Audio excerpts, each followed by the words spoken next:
Hello, everyone, and welcome to episode 90 of the Need to Nerd podcast. I'm your host, Heezy, and I'm joined by my co-host, a man of many talents, a man of many interests, but mostly a man getting ready to go to DreamHack San Diego. Paddy friggin' B! Hey, Spencer. Thank you for that beautiful introduction. I am excited to get to DreamHack San Diego. We've got so much going on. It's awesome.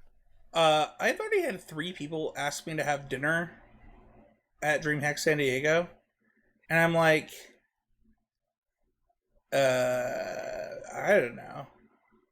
I don't know if I have that many dinners. I don't have enough dinners to do dinner with everybody. So, Well, we did find out that the hotel that we ended up getting does have bottomless mimosas at brunch. what day? So, Sunday when we so if we bomb out. don't if we bomb out, which I hope to do better than that. So. Yeah, it's too bad we won't get experience bottomless mimosas. For those who don't know, Paddy B and I are going to DreamHack San Diego for the Magic Gathering Regional Championship. So, pretty exciting. We're not going to talk about that too much today, though. Instead, we're going to talk about our video game backlogs, and I'm going to try to complete some of mine on the way to San Diego, as I forced Paddy B to drive the whole way. No, probably not. But that is what we're talking about today. If you want to talk about your video game backlog, head on over to the Discord that's in the show notes. And then also, we did say that as soon as we can, we'll be doing live shows for this show, and that will start happening hopefully next month. But the fourth Thursday of each month, after the live show, directly after it, Paddy B and I will jump into the Discord for a game night, whether that's just playing Among Us or playing Valheim or Smash or whatever. We'll have a different game that we'll be playing that night, and you can join the Discord to take part in that. Paddy B, because That'll be. Oh, go ahead. Oh, that'll be sweet. Yeah, I think we also talked about doing some Fall Guys. That was one of the ideas. Oh yeah, absolutely. I'm excited to play that game. I've never played it before, and I've seen people play it, and it looks super fun. Yeah, Fall Guys is a fun one. So, that being said, it is Backlog Exposure Day. This means that we're going to expose our backlogs. People are going to leave comments telling us, how have you not finished this game? This game's amazing. How have you not played it yet? And that's okay. The comments drive us forward and get us more views. So, leave a comment. Tell us how dumb we are for not finishing a game. But in all seriousness, I wanted to talk about something that I found really interesting that I did not realize until the last few weeks. And so for our Nerd Fact of the Week, we're going to keep it video game based. Paddy, did you know that the Nintendo Switch is already has the longest lifespan of any Nintendo console? What? Yes. That's wild. From console to console. When did that come out? 2017. In March. Huh. So, yeah. That's wild. Okay. It's already been out for more than 6 years. And the Wii U, which is the second longest lifespan, was just less than 6 years. Got it. Blows my mind, man. Like, here's the thing. It's the second most successful Nintendo console ever, following the original Wii. Yeah. But it has overtaken Xbox 360 or OG Xbox, or even the Game Boy SP, or Game Boy Advance SP, is like my favorite console of all time. I listen, like, there's a lot of people that like care a lot about graphics, care a lot about that type of stuff. And don't get me wrong, like, my favorite video game of all time, Red Dead Redemption 2, when you play that game in 4K, you're like, this is something different. Like, this is something special. But there's something really special about what the Nintendo Switch did.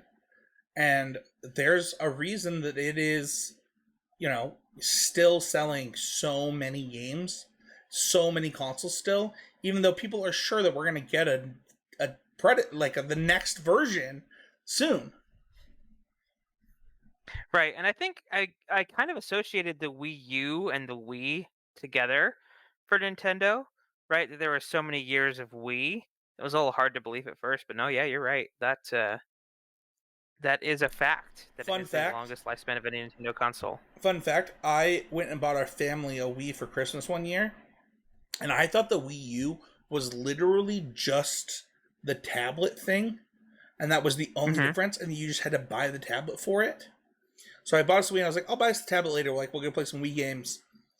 I did not realize they were different consoles when I bought our Wii that we have downstairs. Hmm. So, too funny. Yep. Um, oh man, I have to add a game to my backlog. Oh man, that reminds me.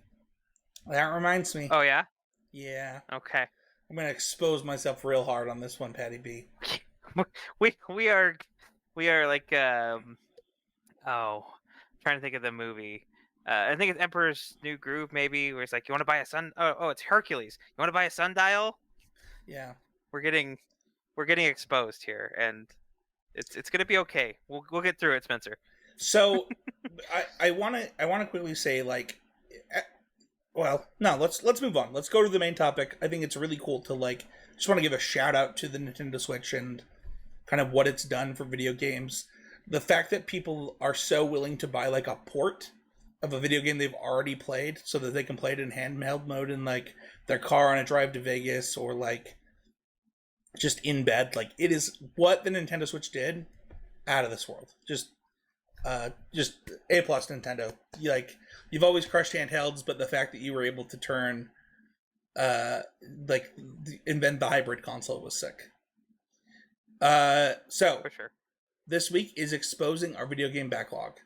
We're going to talk about 3 to 5 games that we still haven't finished or played that we need to, and kind of why they're in our backlog still, and things like that. I have a huge video game backlog. There will be multiple games that are not included on this list that we'll get to at kind of at the end. That I'll give like an honorable mention to. But the reason that I want to do this is that I think that people feel a lot of guilt when they don't finish a game and they move on to the next one, or when they don't have the time to play a game that they really want to play and things like that. And, I think that Mason Clark, former host of this show and my current host of Constructive Criticism, one of the things that he talks about all the time is like, once I've gotten my value out of the game, if I'm done, I'm done. That's okay. And I think that people need to recognize that. And like, if you're a completionist, you're a completionist. If you're a story person, you're a story person. And just recognizing the type of video game person that you are can really help influence like what your backlog looks like. For sure. It can be pretty tricky too, especially with um video games costing $60 for a game. If I can see how it's really easy to feel guilty, right? Like, I spent this money on the game, I need to finish it, and that's, yeah, I can see where that guilt comes from, and hopefully we can help you make sure that's not the case. Yeah, let's go to game one in our backlogs first. And I have this on Xbox One and on Switch. So, and I like, let's start the guilt early, and that is Witcher 3. Um, when I play this game, Patty B, I do a lot of damage. Like, I get really far into it, like from where I was, but it is a massive, like 90-hour game. And so it sits in my backlog as something to like pick up between other things that I'm doing. Um, and the other thing is just like, I don't have cloud save enabled, so I can't go for my Switch to. Does it have cloud save? This is something that we should look up while we're on the show to talk about. Okay. So Oh my while you're looking that gosh. up, does it have cloud save? It does. This just might have changed how long this will be in my backlog. Okay. So So, first off, what is cloud save? yeah. So, Witcher 3 supports cross platform cloud saves, sort of, is what it says. Uh, the open world game servers mean you can log into the game and have your save data follow you from version to version, which means that I can't have my save file. I need to look into it more, but I can both play it on my Xbox and my Switch. And since I own both versions, I think I'm going to be okay. But one of the things is like, I have different moods, Patty B, about Mm-hmm. how I want to interact and play video games. So like a really good example of this is if I'm playing in bed because we're watching like I want something to play while I'm like listening to a TV show Mm-hmm. or listening to an audiobook. Um that is a different type of game that I'll play that I want to be invested in and like do stuff. So like really good examples of this is Valheim came out for the Xbox just barely. And I have a controller for my phone and Xbox Cloud Gaming on my phone. And like Valheim or Stardew Valley or these type of games, they're really easy to like play and still engage in your audiobook or in the TV show or like talk to my wife. I don't find that to be true with Witcher 3 unless you're doing a specific thing, which you have to do in this game, which is going from town to town, saving them and stuff like that. But like doing the quest and following along the story, I want to be engaged in that story. And so it kind of just depends on what I'm trying to do at the time, on how much I'm going to engage with Witcher 3, and how much time I have to engage in the story, because a huge part of the reason I love this game is that I love the Witcher story. Like, I have, I think, 3 or 4 of the audiobooks. I love the show. We talk about the show on this podcast. And Witcher 3 is just, I think, a lot of people's opinions, one of the best games ever made. And so I really want to experience it all the way through and not, give it less than it deserves. Gotcha. Yeah. So, So the story of Witcher 3, it takes up the space that you're using for your story space of while you're listening to a yeah, show like or watching something. Valheim is a really good counterexample where like I can play Witcher 3 in bed. I have it on the Switch, Mm-hmm. but unless I'm going from town to town and like doing the travel stuff, like it just doesn't make a lot of sense to do that when I could play something that I get a lot of satisfaction out of that is, I don't know, less story intensive. And it's funny because like Mm-hmm. I'm a very story driven person in video games. I care a lot about that, but there are a few things that like I care a little bit less about that for. Um, your first Sure. game is one that is in my backlog too, and I have a really hard time playing it. I want you to talk about this one. Yeah. So my first game, I've talked about it, I think, on previous Need to Nerds, is Red Dead Redemption number 1. And some people may be asking, Patty, why is this still in your backlog? It's like I'm still fighting Xbox Live. I still can't access that account. So those kind of games have been on the backlog of things that I can't quite um, do through other methods. Knows. Um, I really enjoyed like Grand Theft Auto and kind of those open world games where you just get to just kind of mess around. Um, and actually, rewatching Yellowstone has given me that like itch to cowboy. Um, and so that it's kind of why I still, and I just heard it's just one of the best games made. Can I So can I ask? Have you put any minutes into Red Dead 2, no, 0. dude? Should I play that one first? Oh, so I want to talk about this because if we're going to talk about these video games, let's talk Yeah. about them. So Red Dead 2 is a prequel to Red Dead 1. However, Gotcha. one of the things that was told to me when I was playing the Mass Effect series is to just skip 1 because the mechanics Hmm. are not as good. And I ignored that because I really wanted to experience the whole series, and I'm really glad that I did because now I can't go back and play Mass Effect 1. Like, there's no way that I could do that. That being said, I literally have Mass Effect Legacy Edition or whatever it's called, and I will play through 1 again on that. But I think Hmm. that they fixed it. I tried to play Red Dead 1 after playing Red Dead 2, and I'm Hmm. struggling. Like, it's on my Xbox, and I really struggle with this one because Red Dead 2 is so good. Like, Gotcha. it's like going from driving a Ferrari, or you know what, actually, have you ever like maybe you haven't. I did this thing once where like I got to go and try to drive a Dodge Viper, and you like pay money to go to like a racetrack, Mhm. right? Yeah, out at the Salt Flats. Yeah, and it's like going from that to driving like my Nissan Versa. Worse than that though, like a Toyota Corolla.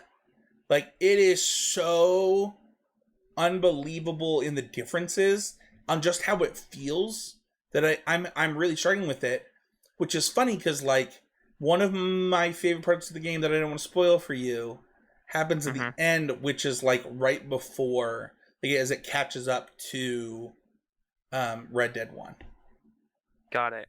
Um, yeah, part of me too, with wanting to play Red Dead 1 like first, um, is it gives me that experience that other people had who played it before, right? Like, just say they were playing Red Dead 1 and then they played Red Dead 2 later on when that came out.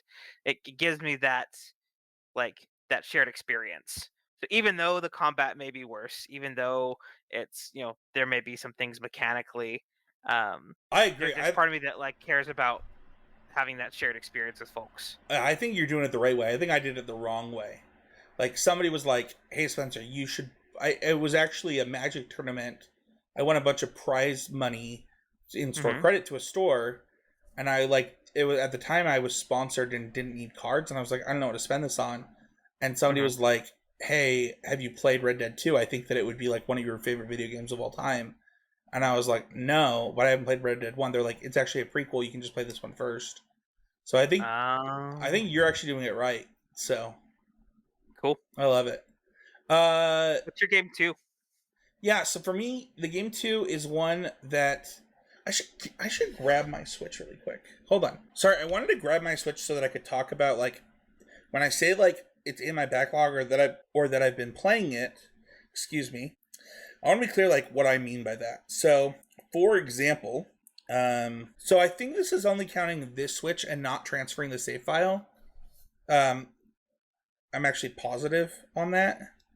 Uh, is like just on my new Switch that I got for Christmas last year, I've spent uh more than 5 hours on Dragon Quest XI Exclusive Age Definitive Edition, and if I'm not mistaken, uh, I am well over like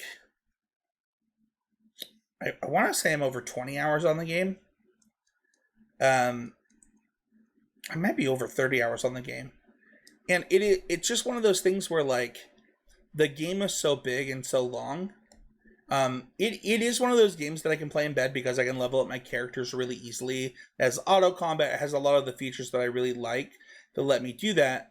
And the only reason this game is actually in my backlog is I actually got stuck where um, I had to actually go to a previous save file because I got into a fight that I could not win, and I had not saved at a good save point before, and I had to go backwards. Gotcha. Uh, So Dragon Quest, is that like it's a turn-based battler, right? yeah, it kind of has like an option that doesn't feel that way for Dragon Quest XI, but yeah, it is.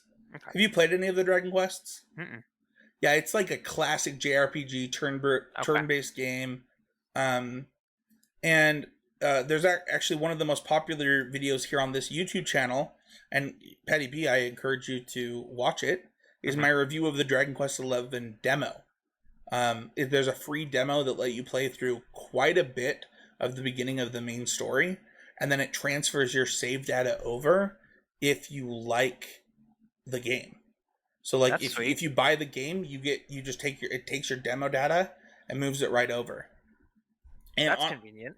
yeah, it is a really good game that just is another one of those like 60 to 80 hour games. I mean, I bet it's more than that. I bet it's like a 110-hour game if you do everything. Um, and it is one that I go back to a lot. Like I think I play this game, this month even. I just, I don't always have time, and as I jump around, it goes further and further kind of down the list. But you know, when Hero came out for Smash Bros, it was one that I was interested in. I remember really loving Dragon Quest Monsters on my Game Boy Color and Mm-hmm. like being really into that. And then different Dragon Quest games, I have come and gone and I played them, but this is like a really, really good video game that while it's in my backlog still, it's a really long one. It takes a lot of dedication. Like I said, there is a free demo that transfers your save data. Definitely one worth checking out. What about you? What's your next one? Yeah, so I marked my second game as actually Super Smash. Right, you mentioned it there a little bit. And some of you might be asking, Patty, why is this still in your backlog? How does Smash be in your backlog? That's an interesting. Right, I can't find my Switch to save my life. Like, I don't know where it ended up in our house or how it has been gone for a minute. There are a lot of games I'd like to play on the Switch, but um, I just need to find it first. Um, and why I mentioned this game specifically, um, recently been playing a ton of Magic, right? Trying to get ready for the RC. Um, and we've got another podcast on our network here with Smash Through. Um, you mentioned a lot of lessons that you've taken from Smash that you've attributed to Magic, and I want to kind of get a taste of that and tap into that resource. Yeah. I think I made a post about about video games in general, and like my favorite video games of all time on Facebook. And I'm Mm-hmm. like really stingy about Facebook friends, so I'm gonna just read what I said rather than people trying to add me on Facebook because I probably won't add you. Um, Hold on. Yeah. So one of the things that it was commenting on a memory that I had about like my favorite games of all time, Mm-hmm. and you know, uh, in that memory, I talked about like Magic the Gathering, KOTOR, and then the third game just 2 years ago that I said was Smash Brothers Ultimate. And what I did for this new post is like I want to take out games like Magic the Gathering, and I want to just talk about like what I think are my favorite or what I believe are the best 5 video games ever made. And even without the competitive edge that Smash gives, it is lower on the list this time because of that. But I still think that like it offers so much in so many different ways to so many people. I actually have Smash Bros. Ultimate as the fourth best video game ever. Not just like because from a competitive aspect. I actually removed that for this. Like I believe that game is that good. There is the way that you unlock characters is up to you. So Patty, if there are multiple options. You can unlock characters by doing classic mode, which is how I Mm-hmm. unlocked them the first time. You can unlock characters by X number of hours played. You can unlock characters in what's called the World of Light or Spirit mode, where you Mm-hmm. literally battle the character to unlock them in there, or like save them in the story mode. And I don't know, like that game is unbelievable, and I think that people take it for granted because they think it's just like another fighting game, but it has like a real story. It has multiple really cool modes. Yeah, I mean, even this week, I think that Multiverses, the DC Multiverses game, is getting shut down. Hmm. The another one of the platform fighters, and it has a bigger IP in a lot of ways than Nintendo to stand on. The thing is that Nintendo does such a good job, and competitive smashers will hate me for saying this, of appealing to lots of different people. Um, Mm. you know, I think that what would be really cool one day is to talk about the things that we would want from the next Smash game when the new console's announced. That's an episode we should definitely do. Cool. Yeah, it looks like I've dug into that a little bit. The Multiversus is going to be relaunched in 2024, but that's still It's a big hit. Like, yeah. Nickelodeon All Star Brawl is one that I know that I have on my Switch. That's like a really fun one. Like if people are intimidated by Smash because of the history of Smash, like Mm-hmm. you can pull up and like it's a really good party game. That's another thing I didn't even mention about Smash is like it's just such a good party game. So, Yep. for game 3, I have Mass Effect Andromeda. This is one that I actually am exclusively playing in bed when I want to play story mode in bed. So people might be like, "What does that even mean?" Uh, I I wanted to play a story game where like I'm wearing my headphones and my wife is doing something. I wanted a game to do that in, like really engage with, but like there's a word for this in like that you it's parallel play where my wife is doing something and I'm doing something separate. We're next to each other in bed. But like if you play a video game before bed, you actually don't have that much time to play it. Like it's like 30 minutes at a time. And so the reason this is still on my backlog is one, it has to be in that moment, like where we're doing that. And then two, I only get to play it 30 minutes or so at a time before like my sleeping medication kicks in or whatever.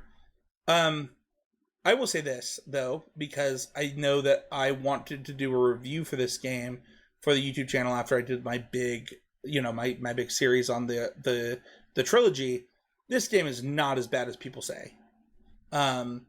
I've enjoyed every minute so far. It's just different. So, what's your game 3? Yeah.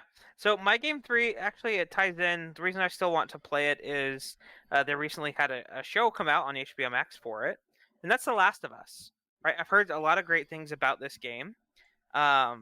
It's in my backlog just for time concerns right now. I think once I might watch Isn't the it a show PlayStation first. exclusive? It's Oh, you know possible. what? It might be on Steam now. Just like not, yeah, like it's old enough It that it might be on Steam now. That's a good. I'm curious though, if you, and this is just like me asking you a question, like, hmm? why would you watch the show if you wanted to play the game? uh FOMO.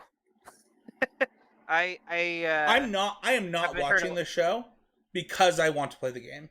And like Gotcha. video games are my preferred medium for storytelling in a lot of different hmm ways. And if it's like that good of a story, so like for example, like I would love them to make a KOTOR TV show. I think that it would be one of the best things ever. I think KOTOR has one of the very best stories ever told in video games. I hmm if somebody told me that, there's not a chance that I wouldn't play the video game before I watch the show. And that's because of me and how like I like to consume media.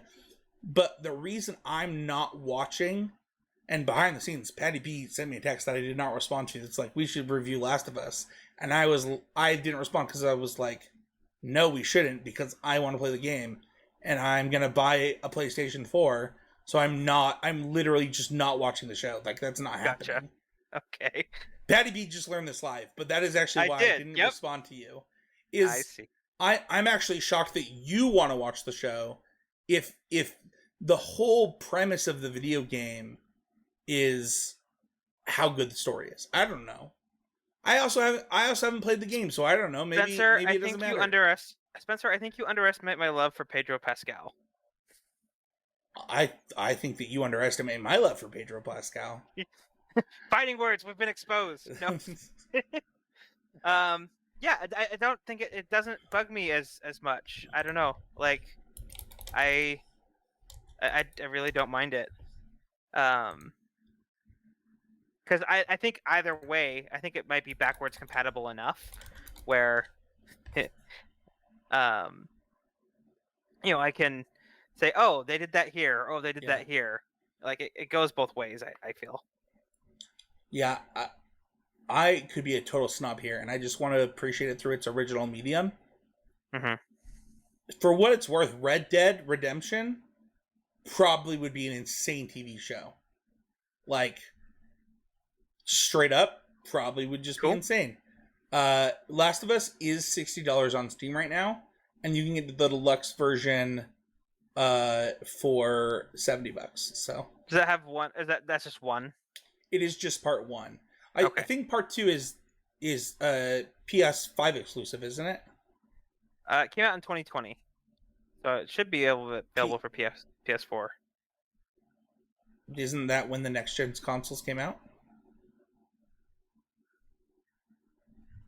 Is it? Has it been 3 years that we've been like So the waiting on a problem, PS5? so here's the thing, is that one of the reasons that so few new gen things are in our backlog is that both PlayStation and Xbox just haven't released anything because of COVID.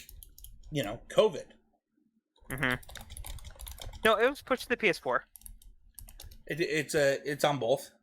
Mm-hmm. Okay. Okay. Also, I'm not yucking your yum, man. I was genuinely curious. Yeah. We have the same game for. Did you copy my game for? No, we've talked about this game before, and if you were gonna talk about it, We're gonna might talk as about it well together. just All right. together. So let's talk about the Hogwarts Legacy. So before we get into this, I feel like it's our due diligence to mention She Who Must Not Be Named. Mm-hmm. I have really strong opinions on this problem that we won't get into in this podcast, but I believe that if you want to support trans lives, the best way to do it is not to boycott a video game that the original source material probably helped a lot of people become more willing to listen to others and be kind to others. Right. Even if it is the classic argument of hate the artist, not their art. And what I'll say is I'm going to play Hogwarts Legacy. And it is not because I support a person that is She Who Must Not Be Named. Yeah, She Who Must Not Be Named. It is because this is a part of my life that I've always wanted to experience, and I can do more, add better things than just boycotting a video game. And that's okay. If you have a different opinion, and I think this is one of the things that's really cool about, not really cool, it actually kind of sucks about both morality and ethics, is that I promise you that everything that you've ever bought from Nestle is worse for humanity than buying Hogwarts Legacy. Right. There are a ton of those things where it's X product is backed by X thing, or person believes X thing. Just enjoy your life, support our trans friends, talk to your Congress people right there, because they are going through a lot right now. No, right? Especially in the U.S. Yeah. Yeah,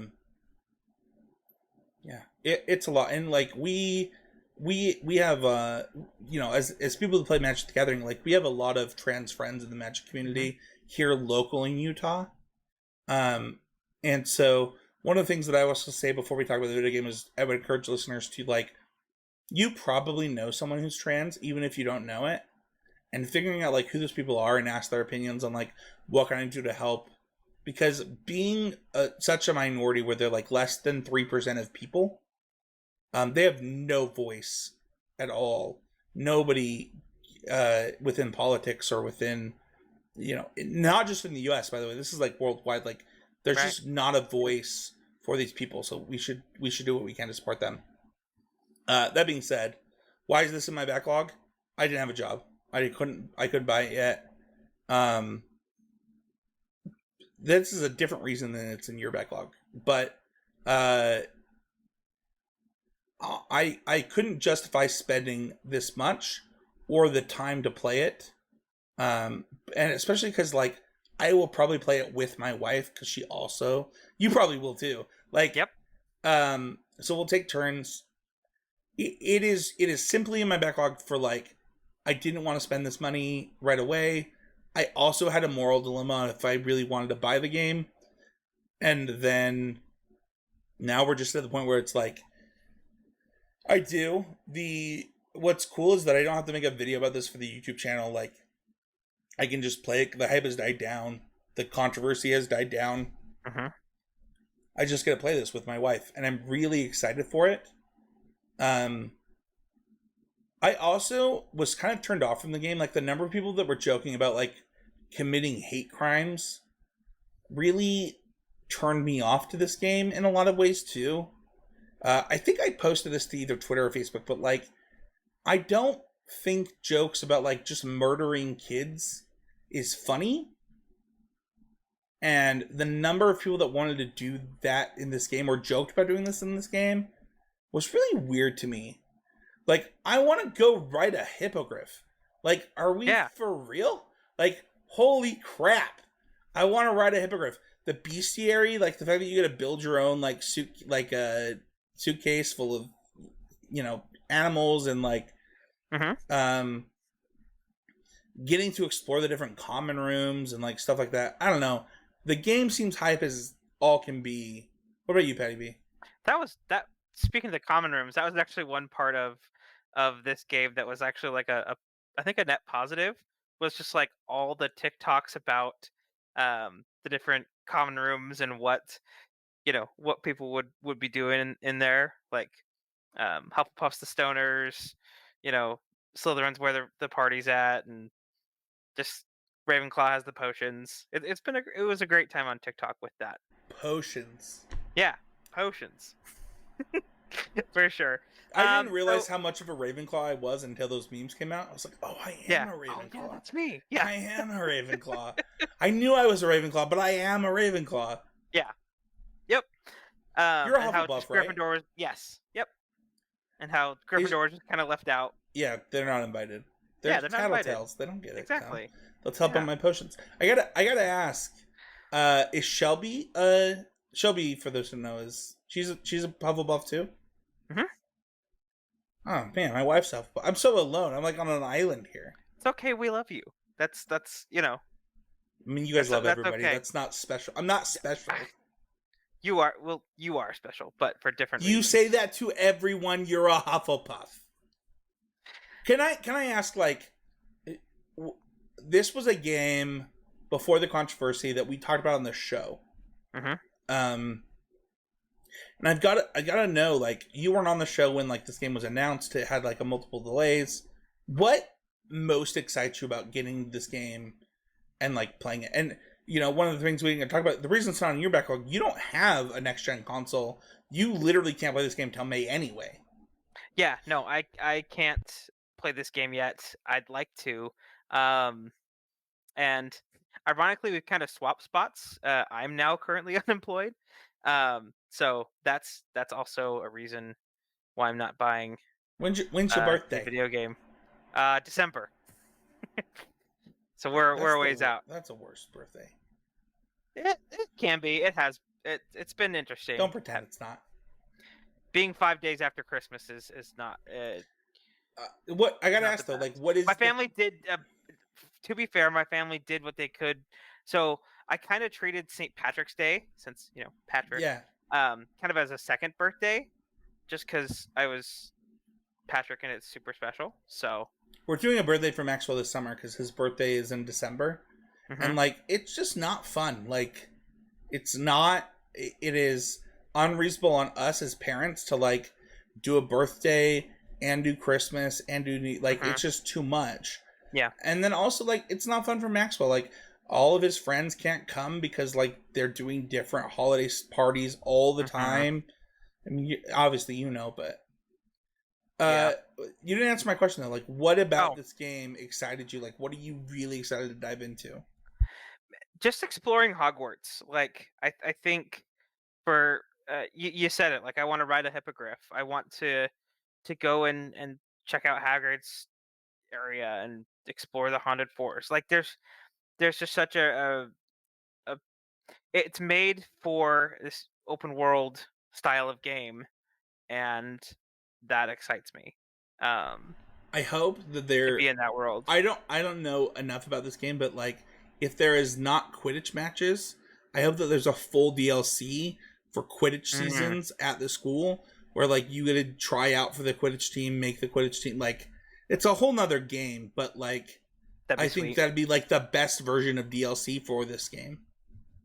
That would be a cool DLC. Did you play Harry Potter Quidditch on Xbox original? No. Ooh, man. See, there's another one that you gotta add to your backlog. That's a fun one. That's a fun one. Yeah. I know you sent me the I think the Sorcerer's Stone version of the game. Oh my gosh! It's It like sent you. the closest Why thing. would never send somebody? A physical copy in the mail. Yes, that's how I did that. Did you play that? Nah, it's still on my list. You're right. I was kind of like, I don't know if I have 3 to 5 games. Like as I was filling out the show notes earlier, and Spencer's like, "You have 3 to 5 games." Everyone He's is out of like, two. everyone doesn't think they have the video game backlog, but they definitely do. Yeah. That Harry Potter game, the first playthrough is like really long. And by the way, for listeners, because like we're having a side conversation now, we're talking about the Game Boy Color version of Sorcerer's Stone. It's very specific to the Game Boy Color, and it is a JRPG, like turn-based Japanese RPG version of Harry Potter that is very specific to the Game Boy Color.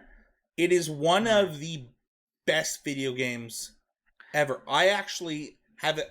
I would never download a game illegally, but I might have ripped it from a Game Boy. I don't even know if it's possible. I definitely have it on this computer. It's definitely one of the things that I always download to like play for fun. And you should definitely play that one. So For sure. I remember. See, that's different than what I thought. I thought it was the EA game that they had released alongside of that. And I So had played a little bit the of, PlayStation game is the one you're thinking of, or is it place? Yeah, because the PlayStation got or the PS2. exclusive. No, PS1. I'm positive. PS2 wasn't even out when Harry Potter 1 came out, man. Is it PS2? Now I'm gonna be wrong. The Harry Potter games were PlayStation exclusive. I do not believe they came out for the Got it. Xbox. Okay. But I believe that they came out for the GameCube and the Game Boy Advance. But the games were different.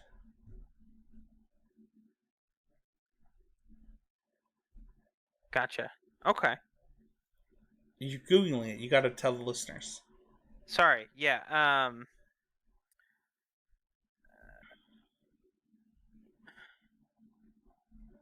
It was on the PlayStation for the So you're talking about Philosopher's Sorcerer's... Stone, the first one. So hold on. But they're different games. Mm-hmm.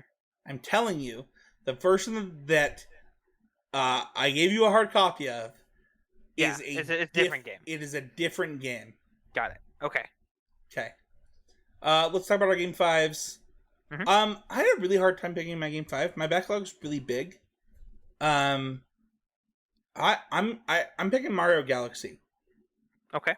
So, I have a hard copy of Super Mario 3D All Stars, and while I haven't finished Mario Sunshine, Mario Galaxy is like so close in a lot of people's hearts, and like for a lot of them, it's like their favorite Mario game. And so for me, like I had an NES. I played all of the Marios from just all the way to Mario 64. We didn't get a GameCube. We got an Xbox instead. Then we got a Wii, and I didn't like the Wii. Like I didn't enjoy the motion controls. It wasn't for me. Mm-hmm. And so like I missed out on Mario Sunshine because we didn't have a GameCube. I missed out on Mario Galaxy, Mario Galaxy 2. And like I've really been enjoying playing the Mario backlog of games that I missed. And I honestly think that Mario Galaxy, its love and its affection that the world has for it, means I just need to play it. And the reason I say that is like people won't give up their babies, right? And I think Mario Odyssey is one of the best video games ever made for the Switch. Mm-hmm. Not just Mario games. Like I actually think it's like holy crap, like this is the golden standard now, replacing Mario 64 for like platform gaming. And you know, I need to play Mario Galaxy because I think for a lot of people that's their golden standard for platform gaming. Gotcha. And it is also just such a different take on the genre that I really need to do it. And the reason it's still in my backlog is like, platform gaming isn't like really high on my priority list, even though I really enjoy it. Like, if a new Mario came out tomorrow, I would play it. But it's really hard for me to touch platform gaming in my backlog, especially because like, I haven't done the Spyro trilogy, and we have a copy of that in our house for the Switch. I haven't done the Crash Bandicoot series because like I'm not a PlayStation gamer, and that's in our house on the Switch for my wife because she was a PlayStation gamer, so we bought her those. So it's really hard for me to get to this game, even though I know that I want to play it. And then also when I played it, I was playing it on stream for a little while, and I got stuck, and I was like, "This is ridiculous!" Like, because the game is different. But I don't know. What about you? What is your game 5? Gotcha.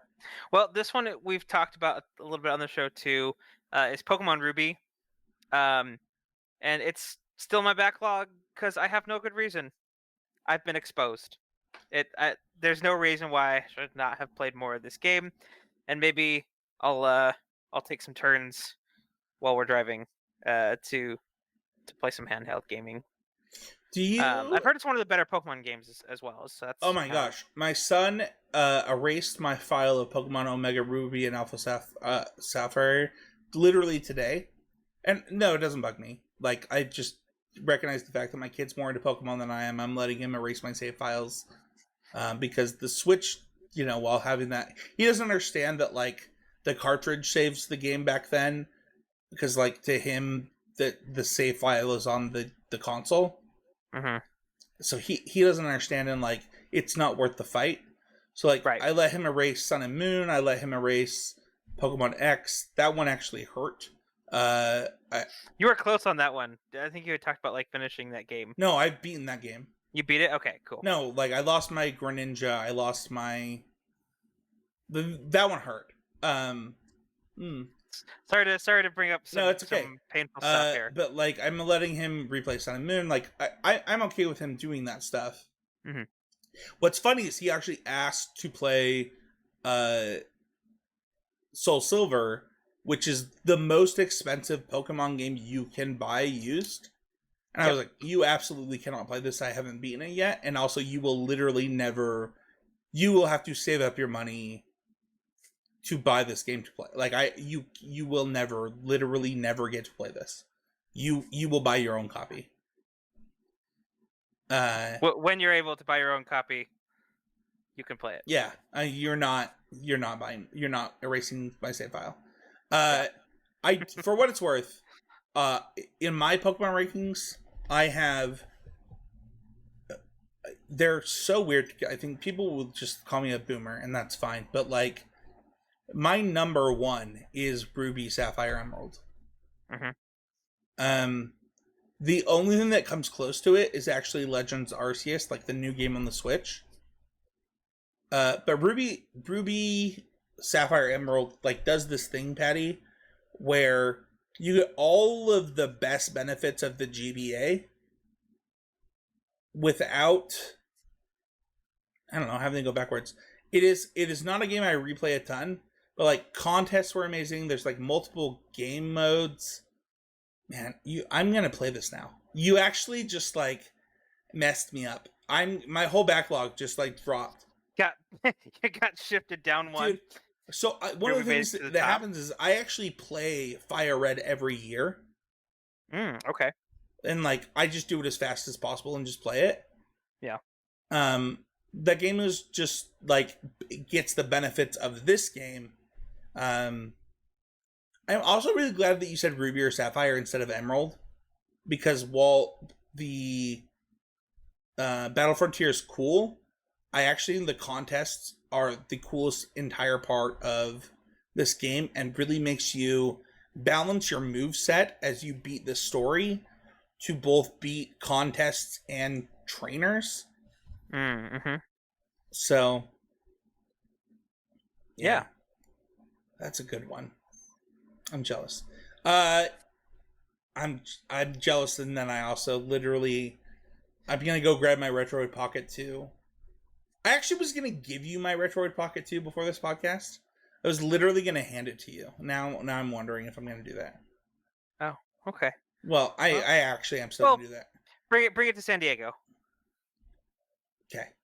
Uh, so how many games do you think are in your backlog that you didn't talk about, Patty B? And Man. I want to be clear that before this podcast, you were curious if you even had 5. I bet now you think that you have like 15, right? Yeah, there's at least 8 off the top of my head that like. I pulled up a few lists, right? Like, some things you brought up. Like, there's problems when I was like a kid, and I never didn't really ever get to play KOTOR. Um, and like Metroid Prime. Like there. I will drive the whole way to Vegas and San Diego if it means you get to play experience KOTOR. I'm not even Yeah, joking. Like, there's it's that there. good. I will just sacrifice my body. No, you're fine. We'll find some time. We're breaking it up. So, but just like going back and just looking at some of just even just like I searched like best video games of all time, right? Like, oh shoot, I didn't play that one. Oh, I didn't play that one. That's really good. I should like. There's so many, and I Yeah. think that maybe that like is why we get so many like games in our backlogs too, is like there's just so Well, many I think it's part of the good guilt, things right? out Is there. people feel like they have to play every AAA game that comes out and or within a genre, and I don't think that's true. Like, uh, we before the show we were talking about Triangle Strategy with Matt Kling, and I'm going to finish Triangle Strategy. It's one of the games in my backlog, but it is like a graphic novel with turn-based tactical strategy built in, and I believe the Mm-hmm. story is good enough for me to play it, but it's gonna be hard for me to get there. I've talked about Pokemon Legends Arceus is like I haven't even finished that game, and it's already up there for me. The reason I haven't finished it, my son got into Pokemon and won't let every time I start the game, he's like, "Oh, I want to play that." Because it's secretly his favorite Pokemon game and he doesn't know it. He doesn't Gotcha. know. Yeah. Uh I would say that my backlog is huge. Like um Chrono Trigger is like really high up there. Um Also just like a lot of PlayStation games that I like didn't get a playthrough are really high up there for me. Uh I want to experience a lot of things, and it's so funny, right? Because like people will, I don't know, downplay video games or downplay a story because it wasn't on their console, without ever experiencing it. And to me, I don't know, I just want to experience stuff. I want to try different things. Um, some of the top ones that I didn't mention, just 'cause I want to shout them out, is like, I am partway through Red Dead 1.